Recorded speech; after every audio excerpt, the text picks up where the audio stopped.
Welcome again to the YouTube channel of Allied School Salman Farsi Campus. Let's continue the story Revenge, Unit 1 Elephants.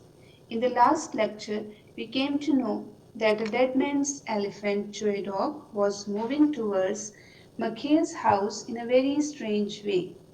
That was quite alarming. Now, let's see what happened next. Let's read paragraph 7 and 8, the last two paragraphs. Paragraph 7. In this paragraph, Joy Dog came nearer to Mackay's house.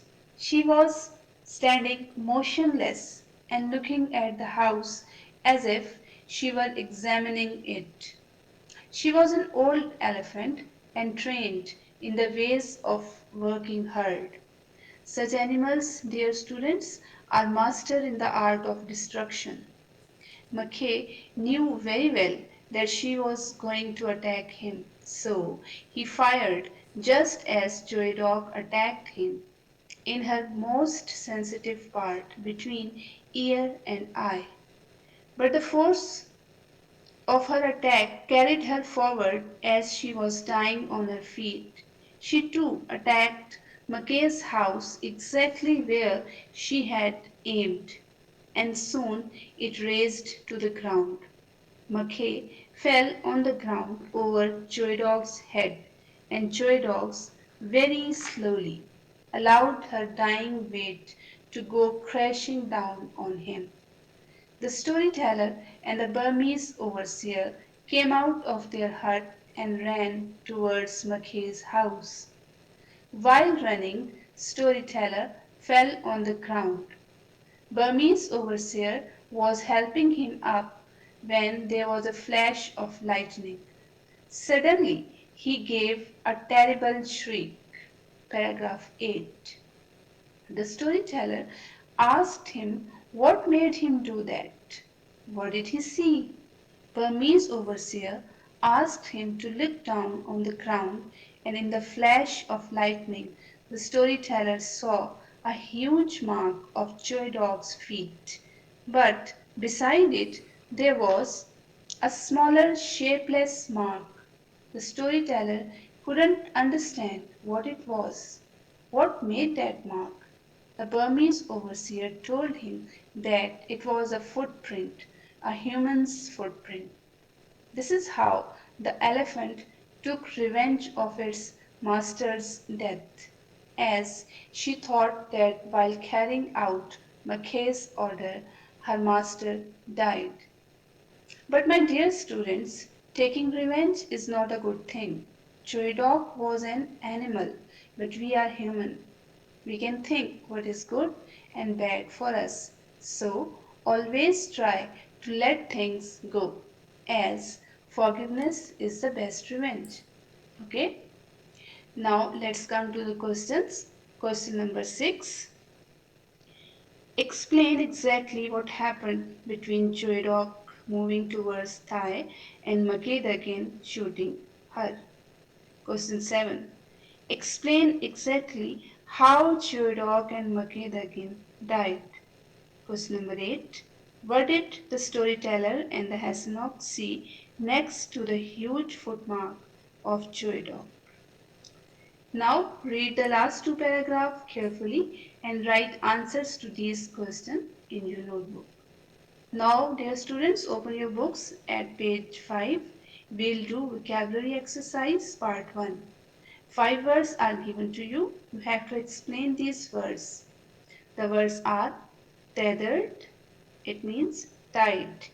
Second is keeping her bound, mean to restrain her or to keep her under control.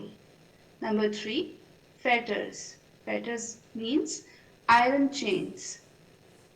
Number 4, shackled. Shackled means chained.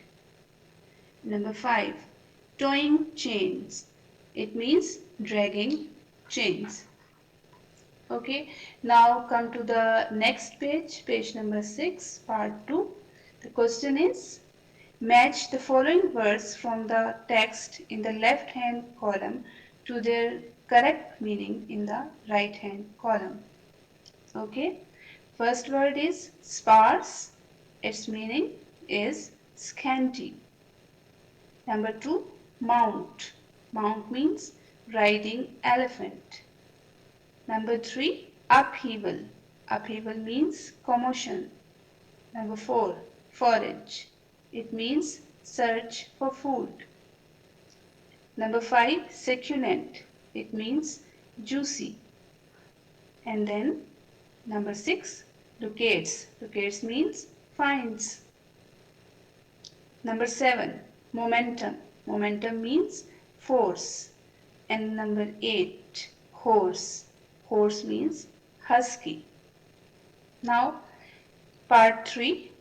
The question is, in the following sentences, fill in the gap with an appropriate word from the text revenge above. The paragraph in which the word appears is indicated in bracket. Okay, dear students.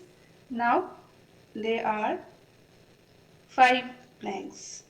The number 1 is, as the news agent was the only one in the dash, the shopkeeper made a good living. In the blank, we have to put a suitable word from paragraph 2. And the word is vicinity. Vicinity means nearness or closeness. B. From the viewpoint far above the town, we could hear the dash of the church bells. We have to put a suitable word from paragraph 4. The word is pealing. Pealing means ringing. C. Before the earthquake, people felt the dash and ran out in terror from their houses. Now from paragraph 6 we have to choose a word, and the word is tremor. Tremor means shaking. D. The dash work started this week in preparation for building the new road.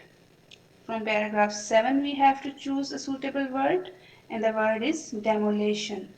Demolition means, dear students, destruction. Okay. And the last one, E.